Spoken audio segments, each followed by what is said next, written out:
साथियों, जब भी आप अपने घर में कलर्स करते हैं, पेंट करते हैं, शेड बनाते हैं, दीवारों पर कलर करते हुए और तरह तरह के डिज़ाइन आपके मन में आते हैं, तो एक बात आपको ज़रूर स्ट्राइक करती है कि वो जगह, वो कमरा जो कि बहुत सेंसिटिव है, जैसे आपका पूजा का कमरा और ख़ास तरीके से आपका पढ़ाई का कमरा, इन दोनों पर कौन से कलर करें, कैसी टाइलें लगाएं, छत में कैसा कलर करें, टाइलें लगाएं भी या ना लगाएं, फ्लोरिंग कैसी करें, ये सब बातें आपके मन में आती रहती हैं।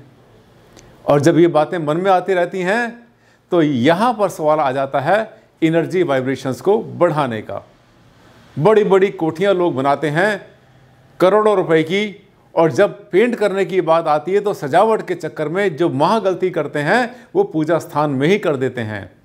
छोटा सा घर बना रहे हैं, 1 कमरे 2 कमरे का, छोटा सा पूजा स्थान लगा लो, कोई टेंशन उसमें नहीं। लेकिन अगर एक विशाल भवन बना रहे हैं, कोठी बना रहे हैं, तो एक बार ये वीडियो ध्यान से देख लेना, क्योंकि आपके पूजा स्थान का जो वास्तु है, वहाँ की ऊर्जा जो पैदा होगी, पूरे घर को वहाँ पर उसका संचरण होगा और वो आगे चलेगी। बड़ा सेंसिटिव पॉइंट है। जानना चाहते हैं तो इस वीडियो पर चलिए आखिर तक, आपसे करेंगे साझा एक बहुत अद्भुत जानकारी। डॉक्टर आनंद भारद्वाज, वास्तुशास्त्र के एनसाइक्लोपीडिया। साथियों, अगर आप छोटा सा घर बना रहे हैं, 1 कमरे का 2 कमरे का, तो किसी की सलाह लेने की कोई खास जरूरत नहीं है, वीडियो से भी काम चल जाता है। लेकिन अगर आप एक बड़ा भवन बना रहे हैं, मैंशन बना रहे हैं, एक महल जैसी कोठी बना रहे हैं, करोड़ों रुपए खर्च कर रहे हैं, तो ध्यान कर लेना, उसमें आपको कोई भी गलती नहीं करनी है। क्योंकि होता क्या है कि जो आमतौर पे जो सबसे बड़ी गलती की जाती है वो होती है ईशान कोण को डैमेज करने की। ईशान कोण होता है पूरब और उत्तर के बीच में, और वहाँ पर होता क्या है, पूजा स्थान, या होता है वहाँ पर आमतौर पे आपका स्टडी रूम। और बस यहीं पर अगर गड़बड़ कर दी तो जितनी ऊर्जाएं हैं वो सब नॉर्थ ईस्ट से साउथ वेस्ट की तरफ चलती हैं। ये हमारी नेचर का, हमारी प्रकृति का, हमारी भूमि का सिद्धांत है और साइंटिफिक लॉजिक मैंने आपको बहुत बार बताए थे। नमस्कार साथियों, मैं हूं डॉक्टर आनंद भारद्वाज। पहचान लिया होगा आपने आवाज़ से। आज मैं लाया हूं एक खास टॉपिक आपके लिए। कौन सी गलती ऐसी है जो कि आमतौर पर लोग कर जाते हैं वास्तु की, अपना जब बनाते हैं भवन बड़ा।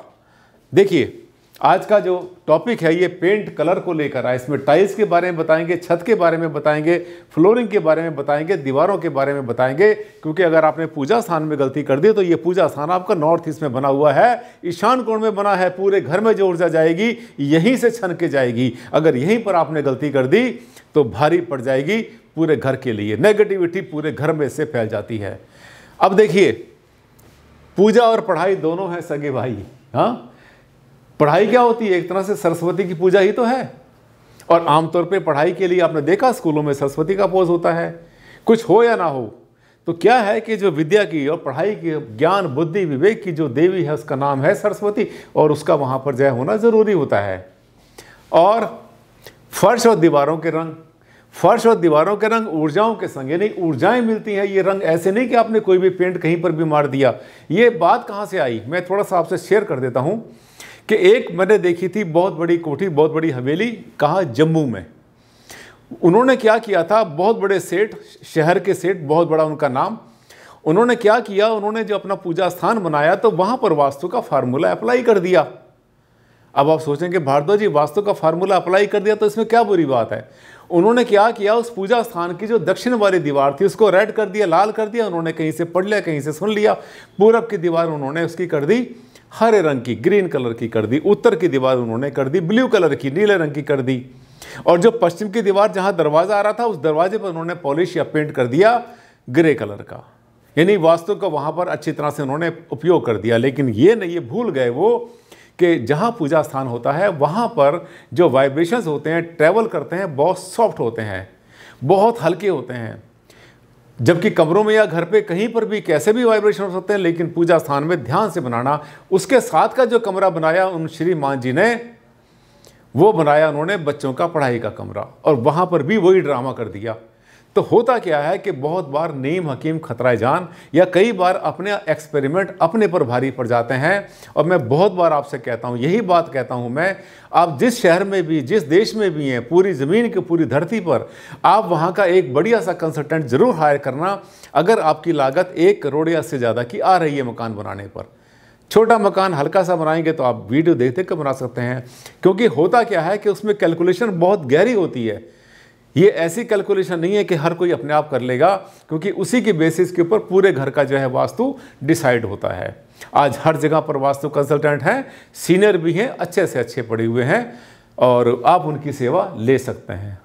और हाँ, एक बात मैं अक्सर कहा करता हूँ, ये चक्र वाले मत पकड़ लेना। ये जो चक्र लगाते हैं ना, कौन सा गणेश चक्र, विष्णु चक्र जो लगाते हैं, जिन्हें दिशाओं का ज्ञान ही नहीं, ना कैलकुलेट करनी आती है, ना कुछ आता है, 90 डिग्री उनके माइंड में किसी ने भर दिया कि दिशाएं 90 डिग्री पर होती हैं, उसी को लेकर के वो रगड़ते रहते हैं। और खुद को क्या रगड़ते हैं? आपको रगड़ देते हैं।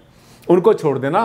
बाकी जितने भी वैदिक शास्त्र वाले हैं, जितने भी वैदिक वास्तु पर काम करते हैं, किसी को भी आप हायर कर सकते हैं, सर्विसेज ले सकते हैं अपने शहर में। अब देखिए, टाइल का कलर, फर्श कैसा होगा, दीवारें और दीवारों का कलर, छत का कलर और डिज़ाइन कैसा होगा, इस पर आज हम बात करने वाले हैं। ये देखिए, पूजा का कमरा, पढ़ाई का कमरा, दोनों का वास्तु सिद्धांत देखिए, दोनों पी से शुरू हो रहे हैं। मैं आपसे बहुत बार बताता हूँ, मेरे वास्तु के जो फार्मूले हैं उनको आप याद रखा करो। बहुत से बच्चों ने सीख लिया, पल्ले बांध लिया। मैं कहता हूँ कि ईशान कोण जो आपका बनता है, नॉर्थ ईस्ट का कमरा या नॉर्थ ईस्ट का जो जगह बनती है, उसको हम कहते हैं 4P कॉर्नर। पी का मतलब प का मतलब जो ऐसी चीज़ें जो कि इस उच्चारण से शुरू होती हैं, जैसे कि पवित्र, पूजा, पानी, पढ़ाई। पवित्र तो रहेगा, तुलसी का पौधा लगाओ, पूजा स्थान बनाओ, स्टडी बनाओ, वहाँ पर योगा करो, स्टडी करो, लाइब्रेरी वहाँ पर बनाओ अपनी, तो पवित्र हो गया ना। और पूजा वहाँ पर होनी चाहिए, आपको पता ही है, क्योंकि नॉर्थ ईस्ट ईशान कोण होता है। पूजा के बाद में पवित्र पूजा और पानी जो कहते हैं, अंडरग्राउंड पानी का टैंक वहीं पर होना चाहिए। और पढ़ाई के लिए आपको बताया था, ये बहुत अच्छी जगह होती है। 4P याद रखना, कभी नहीं भूलेंगे। पवित्र, पूजा, पानी, पढ़ाई।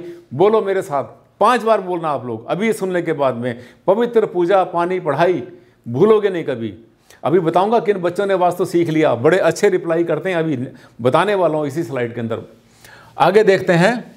ये देखिए, पूजा स्थान अगर बना रखा है आपने, तो उसके पूजा स्थान में आराम से आपका स्टडी हो सकता है, और स्टडी रूम में आसानी से पूजा स्थान हो सकता है। लेकिन थोड़ा सा दोनों के बीच में दीवार कर लेना, जैसे आप देख रहे हैं, थोड़ा सा पर्दा होना चाहिए, जहाँ पर बच्चे पढ़ते हैं, जहाँ पर सोते हैं। हाँ, पति पत्नी के रूम में कभी भी, जो मैरिड कपल होता है, युवा दंपति, उनके रूम के अंदर पूजा स्थान नहीं बनाया करते। स्टडी में कोई समस्या नहीं है। आगे बढ़ेंगे। ये देखिए, ज़्यादातर दोनों चीज़ें उत्तर पूर्व या उत्तर के जोन में ही होती हैं, इसलिए इनमें हमेशा हल्के रंग का, जैसे सफ़ेद, क्रीम, हल्का नीला, हल्का हरा रंग, पीला रंग, ये यूज़ करना चाहिए। याद रहेगा? पूछेंगे तो नहीं कि हाँ सर भूल गए हम, आप दोबारा से बताइए। बताऊंगा तो ज़रूर आपको, 50 वीडियो बना दूंगा, लेकिन इनको आप जो है पल्ले बांध लेना। जितने भी हल्के रंग होते हैं वो सब के सब आपने पेस्टल कलर अपने पूजा स्थान में यूज़ करने हैं।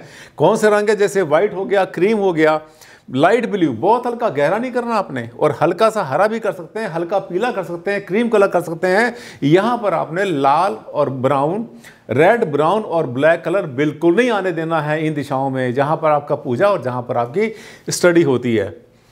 ठीक। अब जो इसका फर्श बनाएंगे, फर्श इसका होना चाहिए वुडन, सबसे अच्छा रहता है। अगर वुडन नहीं है तो आप उसमें मार्बल यूज़ कर सकते हैं। मार्बल नहीं लगाते तो वहाँ पे टाइल लगा सकते हैं। सबसे अच्छा वुडन रहता है, पढ़ाई के लिए भी और पूजा के लिए भी, क्योंकि वहाँ पर क्या होता है कि हमारी बॉडी की अर्थिंग नहीं होती, और उसके बाद जो हमारी जो एनर्जी होती है, एनर्जी वहीं पर हमारी इंटैक्ट बनी रहती है। देखा ना आपने, पूजा करते हैं तो नीचे जो है पहले मृगशाला बिछाया करते थे, या ब्लैंकेट बिछाते हैं, कम्बल बिछाते हैं, उसके ऊपर बैठ के पूजा करते हैं। इसके बाद देखिए, हाँ, ये खुशखबरी, मैं बहुत दिन से स्टडी कर रहा था, बहुत ज़्यादा एनालिसिस कर रहा था, और आज बताते हुए बड़ी खुशी हो रही है। मैं आपसे रिक्वेस्ट करता हूँ, बार बार यही कहता हूँ कि जो हमारा चैनल जो आपने बनाया इतना बड़ा, इसमें आप सब इंटरेक्शन किया करो, एक दूसरे से जो सवाल जवाब होते हैं वो किया करो। अगर किसी ने क्वेश्चन डाला है तो उसका रिप्लाई किया करो। ये कुछ बच्चे ऐसे हैं जिन्होंने मुझसे काफ़ी कुछ सीखने के बाद में बहुत अच्छा रिप्लाई करना शुरू कर दिया है। इससे जो चैनल है ये इंटरेक्टिव बनेगा। सवाल जवाब आपके जो आपने सीखा है एक दूसरे को बताइए, आंसर दीजिए, और इसमें आपको मोटिवेशन भी मिलेगा। मैंने ऐसा सोच लिया, डिसाइड कर लिया है एनालिसिस करने के बाद में कि मैं अब उन बच्चों को, उन स्टूडेंट्स को या उन चाहने वालों को कुछ ऐसा सर्टिफिकेट दूं जिससे कि उनका हौसला बढ़े और उनको ये गर्व हो, उनको महसूस हो, खुशी हो कि हाँ, हमने भारद्वाज जी से बहुत कुछ सीखा और उनके चैनल में हमने पार्टिसिपेट किया तो हमें एक सर्टिफिकेट मिला। ये जो सर्टिफिकेट होगा ये वास्तु सखा के नाम से होगा। वास्तु सखा यानी हमारे साथी हैं जो कि वास्तु जानते हैं, जिन्होंने वास्तु सीख लिया है। इस कड़ी में सबसे ऊपर नाम जाता है लकी मैडम का। आप देखते हैं कितना रिप्लाई करती हैं मैडम ये, ठीक है। इस बिटिया ने बहुत कुछ वास्तु सीखा और सीखने के बाद रिप्लाई किया। सबसे पहला जो अधिकार जाता है, सबसे पहले इनको जो मिलता है वो इनको मिलेगा वास्तु सखा। इसके बाद में कृतिका मैडम है, इन्होंने भी शुरू कर दिया है रिप्लाई करना हाल ही में कुछ दिन से। इनके पास भी हम बहुत जल्दी, इसके बाद लकी के बाद में कृतिका जी के पास भेजेंगे। कभी कभी ये राज सिंह भेजते हैं, रिप्लाई करते हैं। और एक है पंडित उमेश, ये जो है ये वो लोग हैं, भी तो और भी हैं जो छोटा छोटा जिन्होंने अपना इंटरेक्शन शुरू कर दिया, रिप्लाई करना शुरू कर दिया है मेरे कमेंट्स के ऊपर। तो जो कमेंट्स आते हैं, कमेंट्स पे रिप्लाई आप भी करिए, सब लोग मिलकर करिए। देखिए कितना अच्छा समूह बन जाएगा, कितना अच्छा इंटरेक्शन होगा। आप सब सीखेंगे और मुझे खुशी मिलेगी आप सबने सीखा।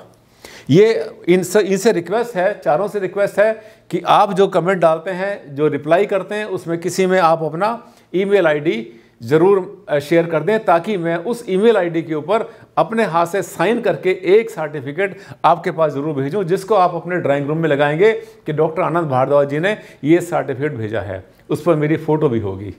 ये आपके लिए गौरव की बात होगी और साथ साथ जो लोग सीख रहे हैं उनका भी हौसला बढ़ेगा।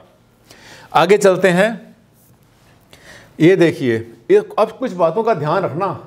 ये जो है ना, इसका एनसाइक्लोपीडिया बन गया। लोग मुझे कहते हैं आनंद भारद्वाज जी वास्तुशास्त्र का एनसाइक्लोपीडिया। ये इस जो हम बता रहे हैं वास्तु का जो पूजा स्थान और पढ़ाई के लिए, ये एक एनसाइक्लोपीडिया है। इसको याद रखिए। नंबर 1, इनकी दीवारों पर टाइल्स ना ही लगाएं तो अच्छा है। दीवारों के ऊपर सिंपल पेंट करें, उसके ऊपर जो है आप कुछ भी पहले प्लास्टर करें फिर पेंट करें। दीवारें जो होती हैं, अगर वहाँ पे टाइल लगाते हैं तो बहुत बार ऊर्जा का प्रवाह रुक जाता है, पहली बात। दूसरी बात, यदि लगे भी तो इन्हीं कलर के यूज़ करना चाहिए जो मैंने आपको बताया था, white, of white, light blue, light yellow, cream colour, यही कलर आपने उसमें यूज़ करने हैं टाइल्स अगर लगाते हैं। और हो सके तो पूजा में भी, स्टडी में भी टाइल ना लगाओ। लगानी है तो उसको फुल हाइट तक मत लगाना, क्योंकि ऐसा है कि जितने हाइट तक आप लगाएंगे उतनी हाइट तक की एनर्जी जो है वहाँ पर उसकी हो सकता है कहीं सफोकेटेड ना हो जाए। दूसरी बात, बाथरूम में अगर लगाते हैं, एक चलते चलते बता दूं, अगर बाथरूम में लगाते हैं टाइलें तो ऊपर तक लगाना, अदरवाइज वहाँ पर जहाँ ज्वाइंट आएगा वहाँ पर जो है फिर मिट्टी और जाले वहाँ पर जमते हैं। आगे चलेंगे। इन स्थानों का फर्श सबसे अच्छा रहता है लकड़ी का, वुडन फ्लोरिंग इसमें करें। यदि ना हो पाए तो लकड़ी ना बने तो फिर मार्बल भी ना हो पाए तो फिर टाइल्स का प्रयोग कर सकते हैं, ठीक। परंतु कलर का ध्यान रखें, तब भी रखना है आपने। अगर फ्लोरिंग करते हैं तो उसमें भी लाइट कलर, वाइट है, ऑफ वाइट, आइवरी कलर वहाँ पे यूज़ करें आप। मैंने बोला ब्लैक नहीं करना बिल्कुल भी, रेड नहीं करना और ब्राउन कलर नहीं करना पूजा स्थान में और अपने स्टडी में। हाँ, लकड़ी का जो फ्लोरिंग होती है वो ब्राउन कलर की होती है, लकड़ी का अपना कलर होता है, उसे टी कलर कहते हैं, वो आसानी से आप यूज़ कर सकते हैं फ्लोरिंग के लिए। इसके बाद उनकी छत में कोई कॉम्प्लिकेटेड डिज़ाइन पीओपी से नहीं बनवाना चाहिए, जितना सिंपल रहे उतना अच्छा। कभी कभी हमने देखा है कि पैसा बहुत है लाला जी के पास, किसी के पास, भाई साहब के पास, और उन्होंने क्या किया, पूजा स्थान बनाया, उसमें खूब डिज़ाइन कर दिया छत में, ऐसे ऐसे डिज़ाइन बना दिए, कहीं से शुरू हुए कहीं खत्म हुए। बिल्कुल नहीं करना आपने। हाँ, सिंपल वहाँ पे आप चाहें तो डोम शेप बना सकते हैं, कोई समस्या उसमें नहीं है। सिंपल रखें तो ज़्यादा अच्छा है, डिज़ाइनिंग में कोई बुरी बात नहीं है, लेकिन ओवर नहीं करना आपने। ना तो दीवारें ओवर करनी है, ना उसका दरवाज़ा ओवर करना है, ना उसकी फ्लोरिंग ओवर करनी है, और ना ही आपने उसकी छत ओवर करनी है। मुझे लगता है छोटे से वीडियो में मैंने आपको पूजा और पढ़ाई के बारे में काफ़ी जानकारी दे दी। मुझे लगता है आप सब ने मेरे चैनल को, जो मेरा चैनल देखता है पहली बार देखते ही सब्सक्राइब कर लेता है, और इसको जिसने सब्सक्राइब कर लिया है वो आगे भी इसको वीडियो मिलती रहेंगी, समय पर मिलती रहेंगी। एक बार बेल बटन दबाएंगे तो जैसे मेरा नया वीडियो आता है तुरंत आपको मिल जाएगा।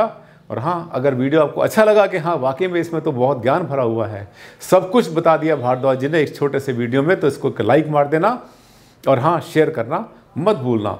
बहुत जल्द मुलाकात करेंगे एक नए टॉपिक के साथ, तब तक के लिए दें आप मुझे इजाज़त। नमस्कार।